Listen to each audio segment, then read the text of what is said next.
విద్యా బుద్ధులు వేడిన బాలకు అగుపించాడు విఘ్నేశ్వరుడై. పిల్ల పాపల కోరిన వారిని కరుణించాడు సర్వేశ్వరుడై.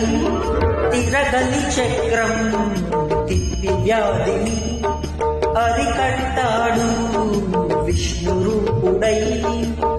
మహర్షామాకు మారుతిగాను మరికొందరికి దత్తాత్రేయుడుగా యద్భావం తద్భవతని దర్శనమిచ్చాడు, ధన్యుల చేశాడు. సాయి శరణం బాబా శరణం శరణం, సాయి చరణం గంగా యముల సంగమ సమానం. ఏ క్షేత్రమైన తీర్థమైన సాయి, మా పాండురంగడు కరుణామయుడు సాయి. సాయి శరణం బాబా శరణం శరణం, సాయి చరణం గంగా యముల సంగమ సమానం.